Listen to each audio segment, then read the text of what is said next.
Hey everyone, welcome back. Excuse my haircut. My wife says it looks like a toupee, but that's not the point of this video. In this video, we're going to be talking about the latest updates on this stimulus bill negotiations, where we are right now, what has been talked about in the House, what is the White House saying. We're going to give you the latest on the stimulus bill negotiations and when you could expect your second stimulus check.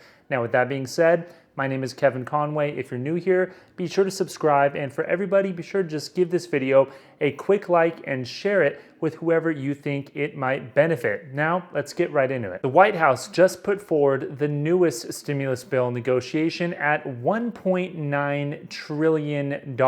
That's the size of the stimulus bill that the White House just put out. It is by far the largest stimulus bill coming from the Republican side of the aisle. The White House is controlled by the Republicans, obviously.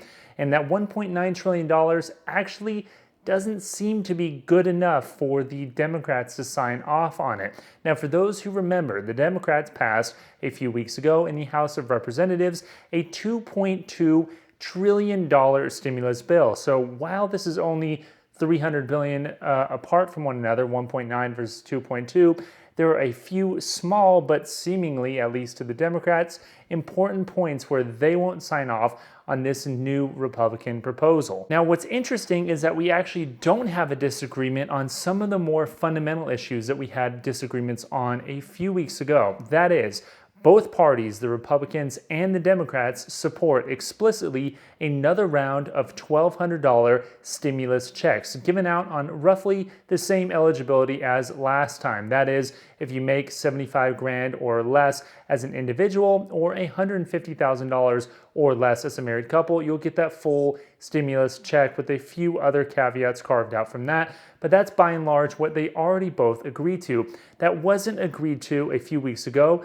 The Republicans put forward a bill with the stimulus checks in it, then they took it away. But now in this new $1.9 trillion bill, the stimulus checks are in the bill. So we have agreement from the Democrats and the Republicans on the stimulus check. Further good news is that we have agreement on the unemployment insurance benefits. If you guys recall, it was the case that the Democrats wanted $600 per week in extra federal unemployment insurance all the way until January of next year. And the Republicans didn't want the unemployment insurance benefit boost from the federal government to be quite that high. They originally wanted $200, then $300, then some weird calculation, and now they're up to $400 per week in additional federal unemployment insurance benefits through the end of the year. So we have agreement that additional federal benefits will be paid out if this $1.9 trillion bill does indeed pass. That is good news for an agreement for those who want to see another stimulus bill pass, because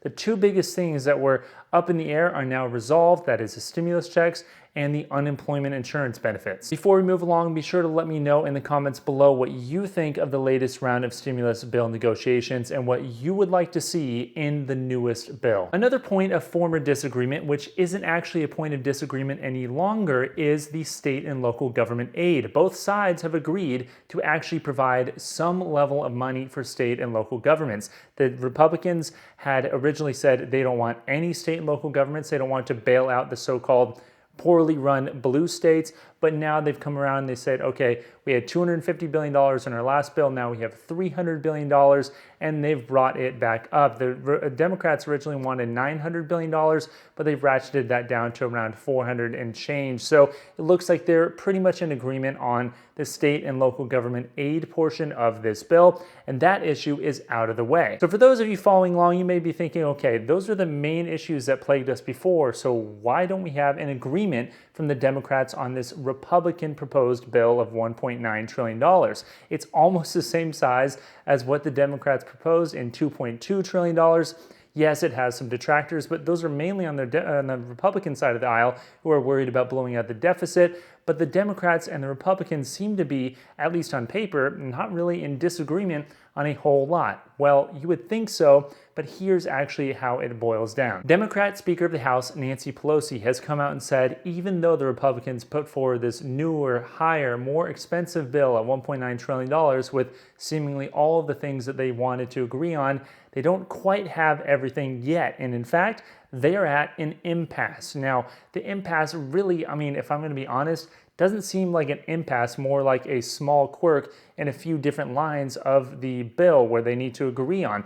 What I mean by this is Nancy Pelosi specifically calls out the testing and tracing for the virus, saying that there is no national plan for testing and tracing, that instead of $45 billion for testing, they only have, or instead of $75 billion, they only have $45 billion, and there's a few smaller things. But I'm reading this, and I gotta be honest with you, this doesn't seem like a big gulf between the two parties. Both sides are implementing some form of testing and some form of tracing and some form of mitigation, whether it's on the national level with the Democrats, that's what they want to see, or on a more state-by-state basis, which is what the Republicans have put forward. But both is relatively similar in size and scope and outcome.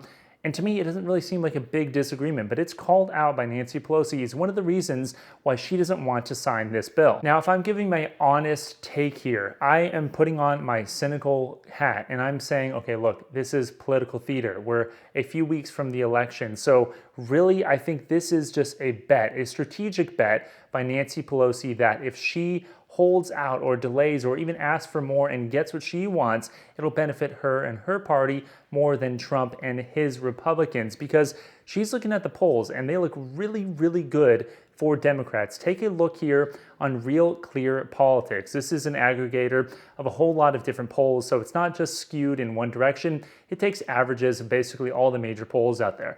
If you look here on a national level, it's very clear that Biden is more than likely going to win the popular vote. But the more key thing is the electoral vote and, of course, the likelihood of actually winning. And all bets are on Biden winning the presidency. Now, of course, that could all change. There's still many weeks to the election. The polls last time were relatively wrong, but that's what she's looking at. She's also looking at the fact that it looks likely that the Democrats are going to keep the House of Representatives and possibly even have a really good shot of flipping the Senate. Now, see, that's the real key part, because even though Nancy Pelosi is not in the Senate, the Democrats do not control the Senate. The Republicans control the Senate. And for all of you watching for the last several months, we all know that the House may pass something, but it doesn't mean anything unless it passes the Senate too. The Senate is the real body with, I think, the most control right now in government, because they are not in exactly uniform. It may be controlled by the Republicans, but there's one contingent of the Republicans which wants to pass more stimulus, and there's another contingent, around 20 senators, that under no circumstances want to pass any form of stimulus. And so you have a real fractured party controlling the Senate, which means that if the Democrats go and they actually can control the Senate, the theory is they'll be more unified and therefore able to pass all of what they want to pass. Now, I'm not here taking sides. I'm not here to say who I think will actually win, but I think that's where Nancy Pelosi is coming from. She's really putting the feet to the fire of all those Republicans up for really contentious Senate and House races again, and she knows that if they don't have anything passed, then presumably they can't go around bragging about the stimulus bill they just passed, obviously, and they can actually win politically in some way. Now, I think that's really what's happening here, because if we saw the Republicans and the Democrats were about this far apart, then they inch closer and closer, and now they're pretty much right there, and they're still not passing a bill. So who really knows what's going to happen? I think ultimately they may pass a bill, but it'll probably be after the election. But I'm curious to hear what you guys have to say. Be sure to leave a comment below. Let me know what you think would be the best outcome for this stimulus bill. Do you think it would benefit the Republicans or Democrats to pass something now? Or do you think that all this is just making your head spin because there's a lot of economic distress out there and it seems like politicians are looking out for themselves rather than what is best for the people that have elected them? So that's a major stimulus bill update today. Be sure to like the video and subscribe. And if you're looking for a good bank account, be sure to look at my link below. It's SoFi Money. You get $50 right now if you sign up and do a few things. It's a great account. I have it. I've had it for a long time. So be sure to look at the link in the description below. With that being said, I'll see you next time. Thanks.